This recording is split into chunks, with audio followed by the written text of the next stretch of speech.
All right, welcome to East Sleep Sixers. It's your What's, boy Jose. We got Carl in the building and BG. Let's get it. what's popping? What's popping? What's good? What's good? Ready to get this dub tonight? This should be an easy one. I don't underestimate anybody, but this should be a walk in the park. Look. I ain't looking past them. I'll say that. I'm not I looking ain't looking past them, past them. bro. I ain't looking Yeah, me past neither. Me neither. But I mean, if they don't handle business, then you got to question our own team. Like, come on. True indeed. True indeed. You You know, know what I mean? I definitely want to talk about some pressing issues that I feel like is going on with our team. Um, Lack of, fortitude last game.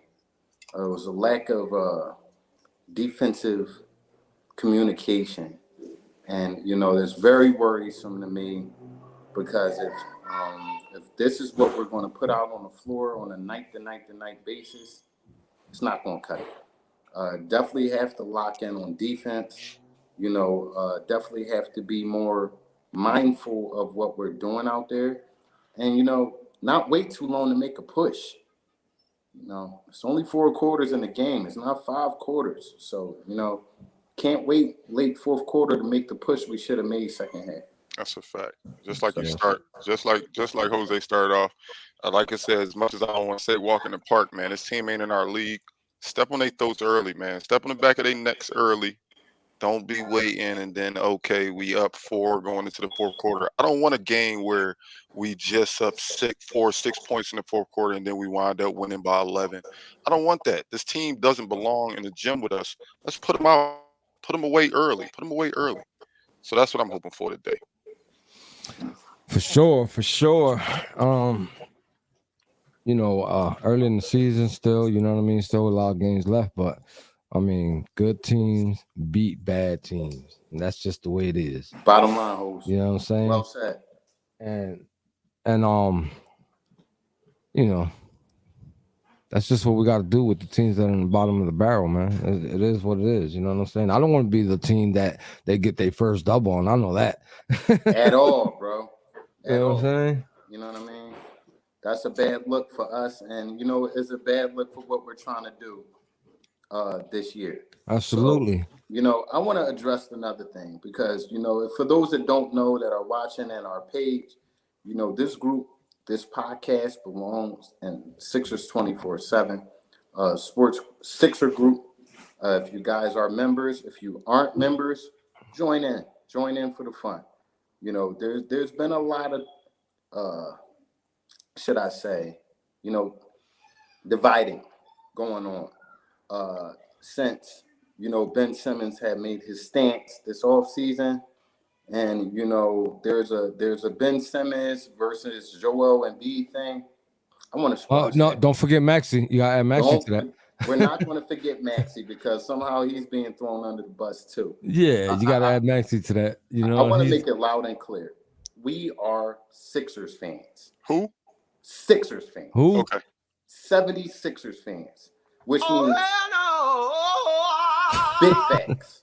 Big facts. It's about the name on the front. It's not the name on the back. So I don't care who in the hell is wearing this jersey. We're going to root for him. Bottom line, I don't have a favorite on this team. I do think Joel Embiid is the best player on this team. That's just, my 3-year-old can tell you that. I'm sorry, But those are facts. That's not an those Yeah, are, about opinion. are That's definitely not opinion, facts. man. Those are But facts. I feel as though, as well, there are other components on this team that if they aren't there or if they aren't playing, it hurts the team. Ben Simmons not being on the floor, doing what he does, hurts the team. It hurts the chemistry. It hurts what we do, what Doc has, you know, drew his offense up to do, and then we thrust Tyrese Maxey into that role to play with starters who we didn't log in a lot of minutes with last year. So there's some chemistry issues going on. There's a looking around, seeing who's going to take the shot situation type of going on. So when times get rough, when we up, it seems like it flows easy. It was like that Knicks game when we was down the majority of the game. That's when the fluster showed. It showed what do I do? Who am I on this team now? First couple games, we was leading the entire time, so it seemed easy. When the Facts. times got hard against the Knicks, we didn't look like a put together team. Nah, not at all. Not at all. That was our first, big test of the season, I should say. I'm not going to put Brooklyn out there because Brooklyn is totally out of whack this year with not having Kyrie in their offense. But that was our first real test, and we see the work ahead of us, and I think it kind of shocked the team. We got to step up and play the pace that, you know, the upper echelon of the East of the NBA is playing. So from the tip. So what do you guys feel about tonight's game? Again, just gonna repeat it in different words. Definitely not a team to take lightly. You don't underestimate no team in pro sports. At the end of the day, they are professionals. You know what I'm saying? At any given time, they could just gel or the tables may turn. They might just have the first 3 bad games. You know what I'm saying? Who knows? I Facts. don't follow them, but I mean, they're bound to win one again. Oh And yeah. I said, listen, we coming off a season where we were the number 1 seed. Do I want to lose to an 0-3 team? No, More not at importantly, all. a team that had the number one pick in the draft. So that means they were at the bottom of the league and we were at the top of the league just a couple months ago. We shouldn't Correct. Unless lose. We shouldn't lose to this team. we're not going to fail to mention that Cade Cunningham is not even in the lineup. He's Oh, not this playing. this should be a walk in the park.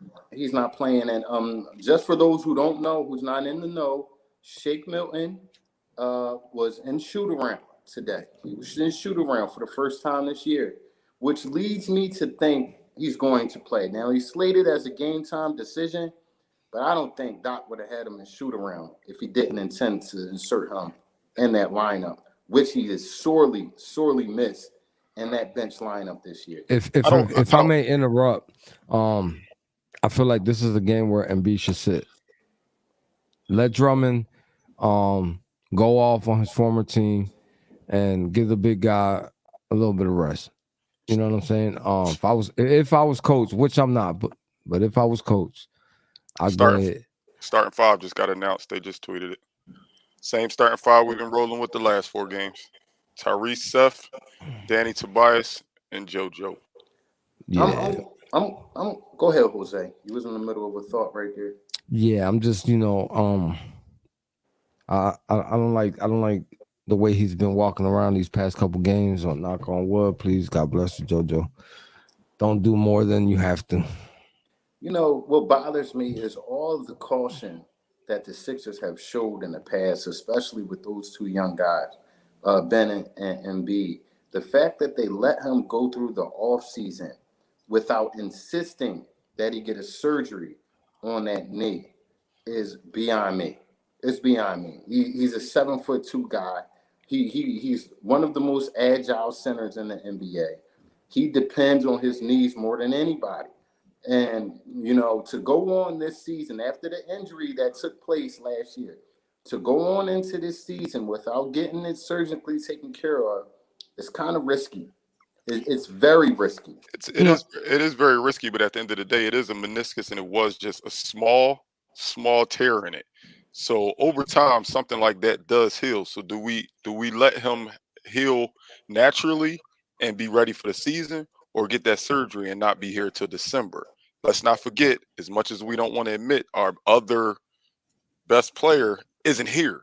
So Yeah. if he's not here and Joe's not here, are we willing to say Tobias and Seth could have carried this team to being in the hunt? I mean, granted, it'll just be December, long season, but let's just say Embiid can't come back to December. If we looking like a 10th, 11th seed at that time, I mean, I think that puts us in a bad hole. I I'm mean, this year's the year to allow him to rest. Though we got this kid drumming, man. I'm not saying he's a legend, but he can hold his own. We've seen it. We've yeah, seen it. yeah. He does enough. You know what I'm He saying? He grabs does rebounds enough. and block shots, and He he does can put enough. up 10 to 12 points. I If agree. I mean, I don't want you don't have to go that many years back to remember the feud between Drummond and Embiid. Yep.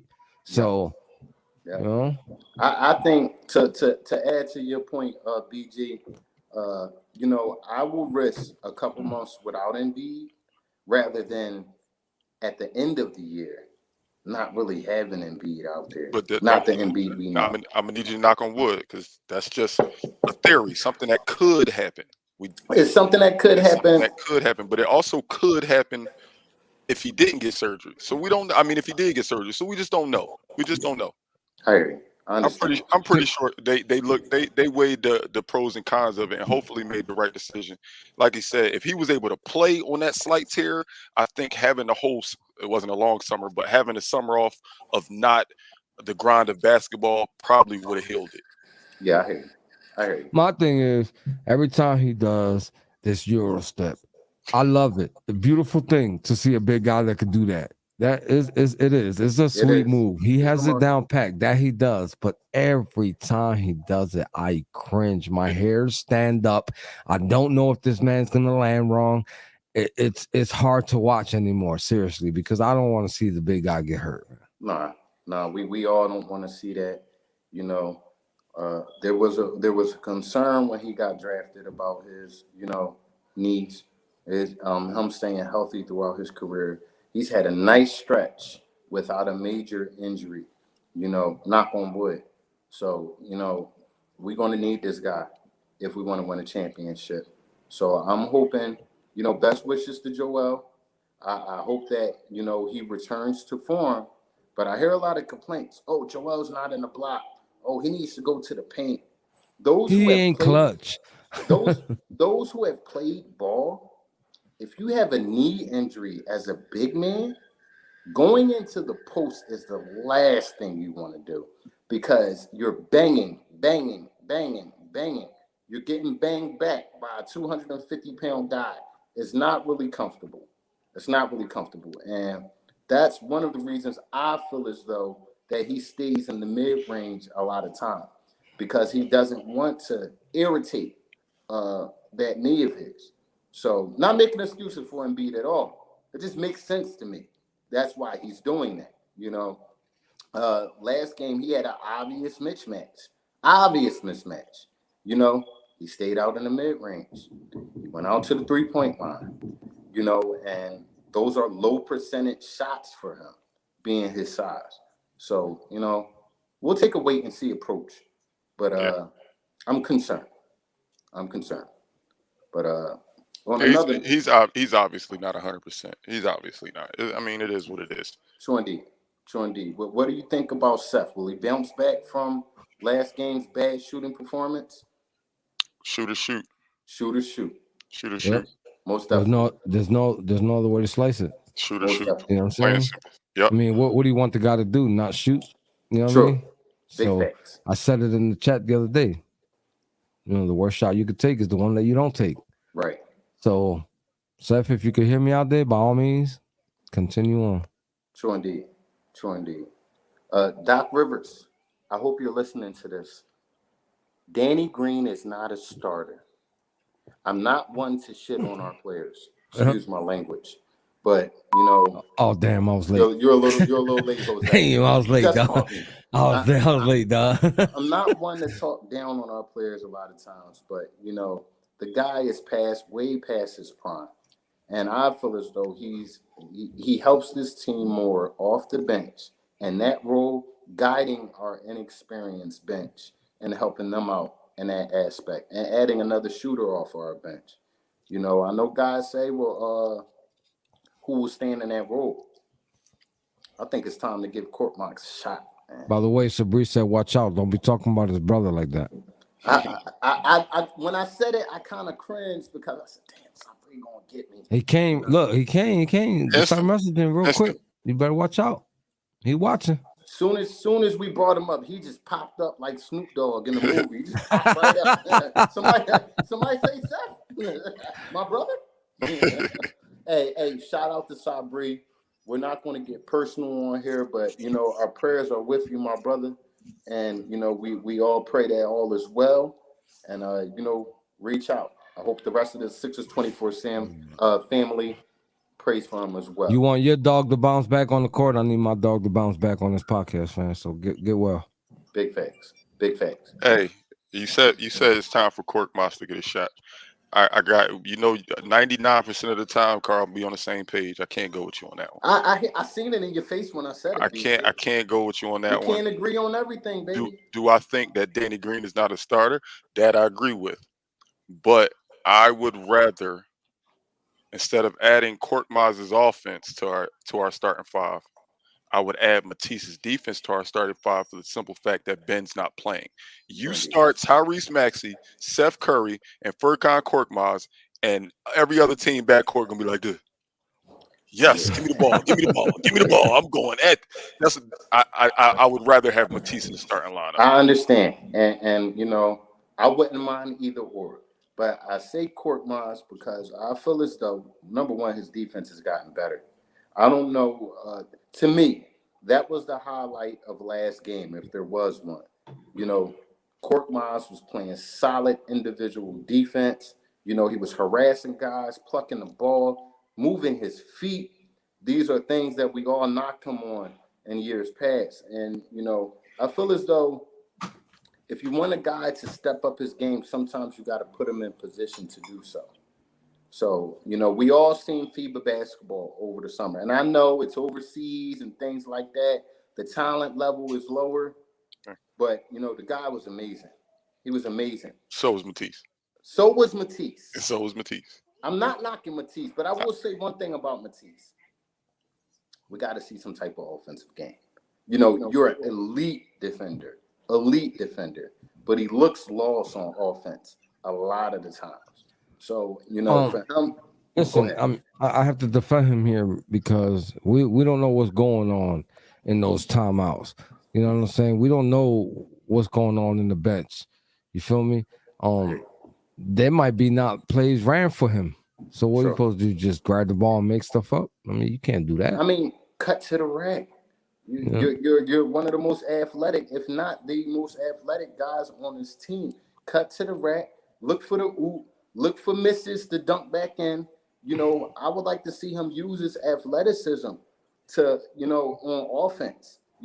Great on defense, but that's what scares me as him as a starter. You gotta understand, the only time he got, I'm gonna cut you off. The only time he has to do that is when Joel was sitting, because if Joel's on the Matisse gonna be like the fourth option, man. Keep it real. You understand what I'm saying? So ball gonna go to Joel from the rip. You understand what I mean? From the rip. The thing. You could want to see more out of Matisse, but at the end of the day, Matisse is who Matisse is. It's five players on the court, one basketball. If Matisse shoot the ball 7 times a game, even as a starter, 7 shots, I'm fine with that. I don't need him to be more aggressive. Be Matisse Thybulle, but the best Matisse Thybulle for the Sixers. That's all I need from him. I don't need him to do extra, because what he brings to us on the defensive end will make up for it on offense. We got a shooter named Seth that can do that. We got a guy that can get a bucket named Tobias that can do that. We got the best big man in the league that can do that. So I think people. And we got a point guard that ain't scared to shoot. I mean, just saying. And I'm not saying you, Carl, but I think we stuck in the mindset of the super team and all 5 guys got to be able to give you 20. All 5 guys got. We don't need that, because we have 4 that can do it. Seth can have 20. Tyrese can have 20. Joel can have 40. Toby can have 30. They all got that ability, so we don't need that from Matisse if he's thrusted into the starting role. We need you to go out there and guard the best player on their team and make it hard. I like to see Doc give, especially with this game right here. I want him to call Tyrese's number a little bit more. Get this kid confidence up, because that's when he's at his best, when he's feeling good about himself. I want to see a little bit more of Tyrese Maxey, and I also want him to take the initiative to be him. I know Doc talked it over in the offseason about him being a felicitator, him running the offense. You can still do that, Tyrese, and get yours. That was my. Go ahead. I could see. I know exactly what you want from him, and I want it too. But I do understand a 20-year-old's mindset thrusted into a role on a team that has I think we don't have the best identity, but we have an identity. We have an identity. And to say, hey, I'm the youngest guy out there. I know what I'm capable of, Yeah, but I don't want to overdo it and take away from Joe. I don't want to overdo it and take away from I Tobias. see that in him. I I I see that think in these him. conversations at practice, these conversations in between timeouts, directly from Cassell, directly from Doc to Therese. I want to see Cassell pull him to the side. Hey man, I know the flow of our offense. I know what plays are being called, but look, can't nobody stay in front of you. Go get that bucket real quick. Yeah, If you miss it, we'll talk about it later. If you yeah, turn it over, we'll talk about it later. But I'd rather you be aggressive than not. But I think as a 20-year-old thrusting into a starting position out of nowhere, I think I'm not saying he is a mental thing with him, but I guarantee that's kind of in the back of his head. I got a weird feeling it's in the back of his head. Trendy. I see that as well. The hesitation, the not knowing where he should be as far as fitting in with these guys that he hasn't really had a lot of time with. He's had more time with the bench, which, like you said, there wasn't a guy on the bench or guys that, was getting plays ran for him. So he was freelancing a lot last year.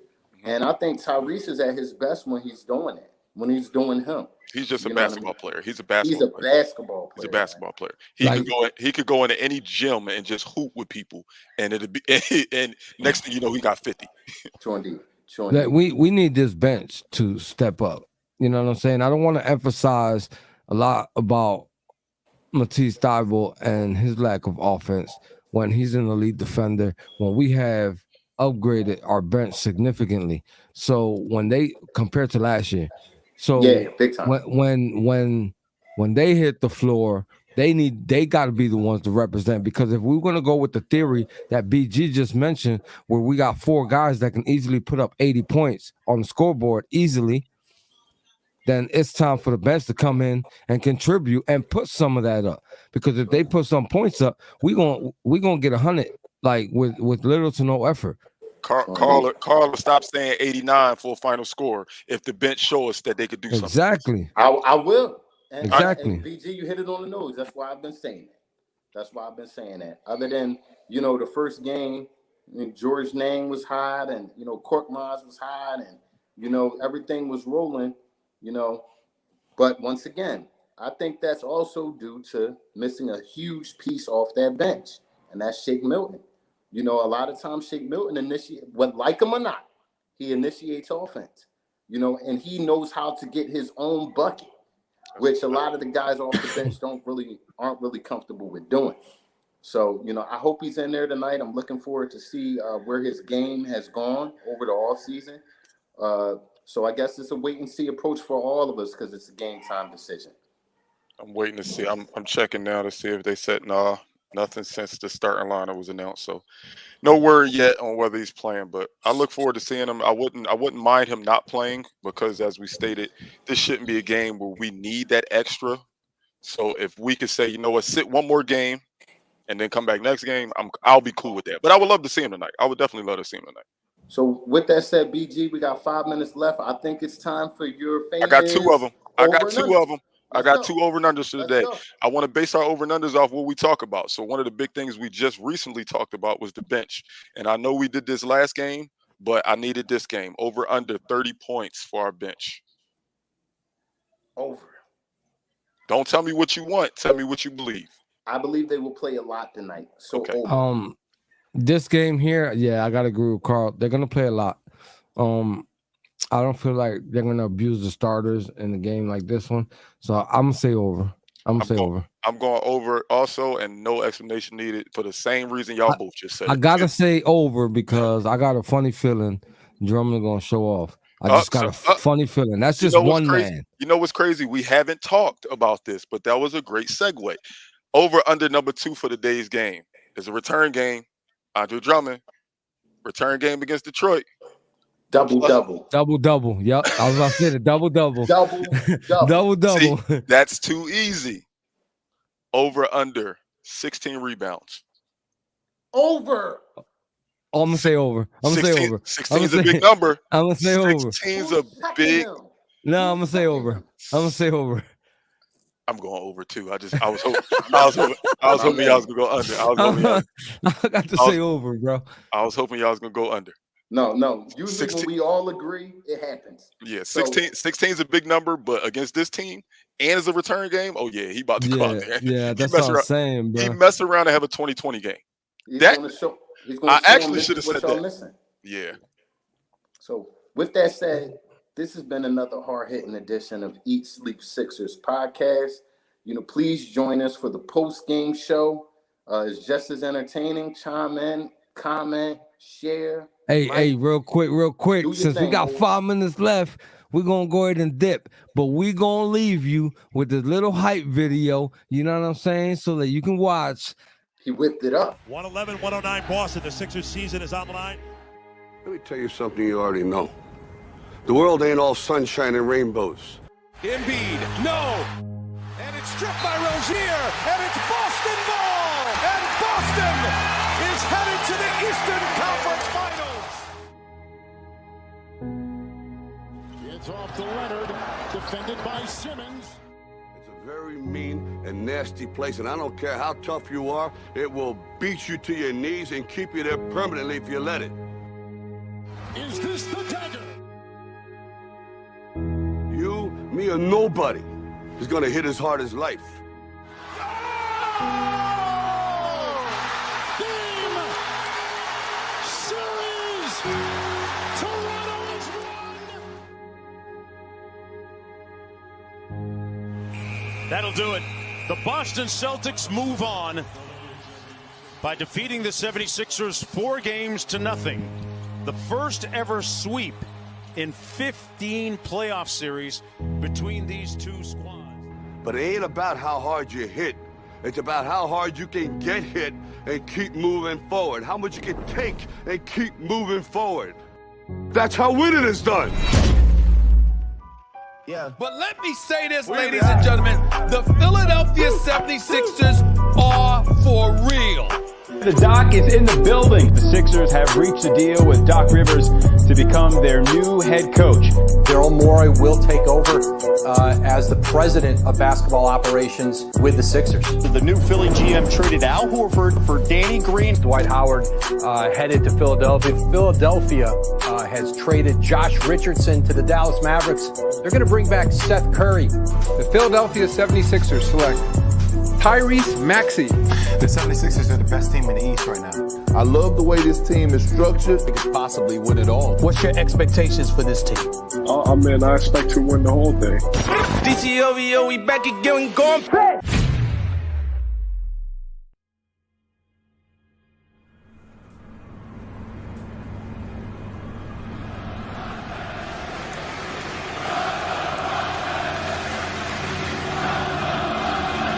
Now the real work starts. We're looking forward to the playoffs.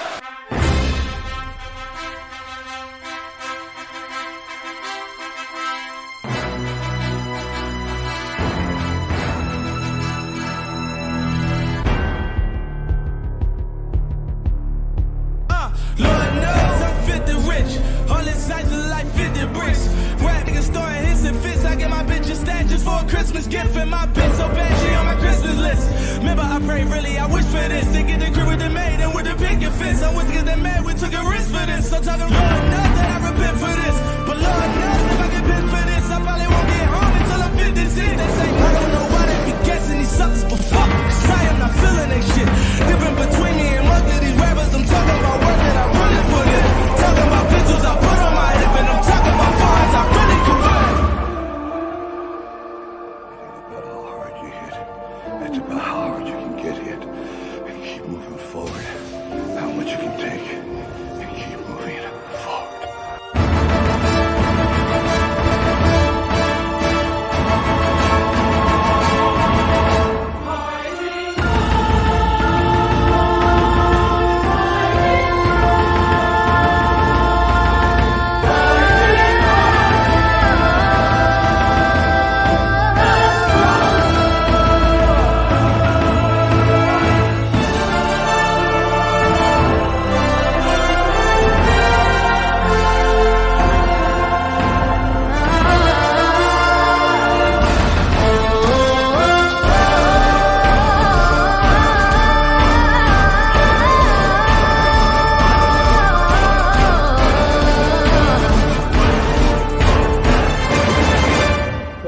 Thank you, Jamal. That's the process. Sam Hinkie did it.